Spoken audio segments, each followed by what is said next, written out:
גאולה אינה מסתפקת בסיקור עיתונאי בלבד, אלא בוחרת לנצל את מעמדה בתקשורת למאבק פעיל. בשנת 69 היא מתחילה לנהל מערכה למען שחרור יהדות ברית המועצות. כאסיר ציון ופעיל עלייה בברית המועצות, שהגעתי ארצה, ידעתי והייתי משוכנע שצריך לשנות את המדיניות ממשלת ישראל כלפי יהודי ברית המועצות.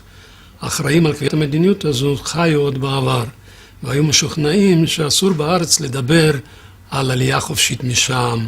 והאמת הייתה ששלטונות ברית המועצות אז היו חלשים, סטלין מת ב-53, ולא יכלו להתגבר על הגל הגואה של הציונים הצעירים בברית המועצות, ולכן נתנו להכי פעילים, הכי מרעישים לצאת משם. בשנת 69 מפרסם יאשה קזקוב, מי שלימים יהיה יועץ ראש הממשלה לענייני ברית המועצות, מכתב לשלטונות שם. במכתב הוא מבקש לעלות לארץ ישראל.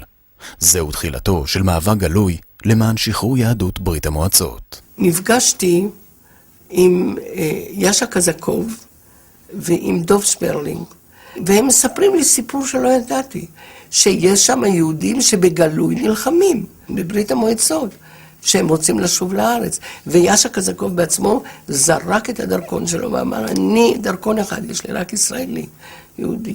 ודוב שפרלינג ישב 3 שנים בבית סוהר על זה שהוא נאם, מה שאני רוצה זה את ארץ ישראל.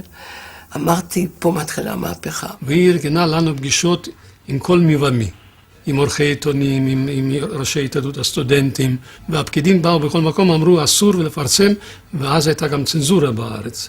כשהיא ראיינה את יאשה קזקוב, ידיד שלי שעלה כמה חודשים אחריי, ממוסקבה, אז רצה לפרסם במעריב, הצנזורה אמרה אסור.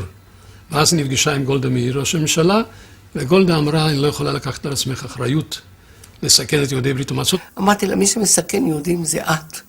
על ידי זה שהם שם מסתכנים ואת לא מצילה אותם.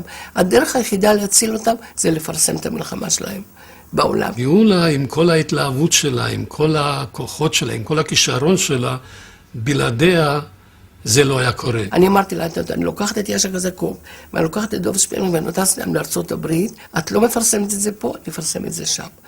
אז היא אומרת לי, תגידי לי, אני היום המפקדת של המדינה, את לא שמעת כשהיית במחתרת למפקדים שלך? אז אמרתי לה, אילו הייתי שומעת לך, לא הייתה לנו היום המדינה. אז היא אומרת, טוב, תלכו לשדה התעופה, שם יחכו לכם שוטרים ויאסרו אתכם. באנו לשדה התעופה, וכולי רועדת, באמת, חשבתי באמת, כל מי שראיתי, כל שוטר או כל זה, חשבתי, הוא בא ישר אליי. אבל היא לא העיזה.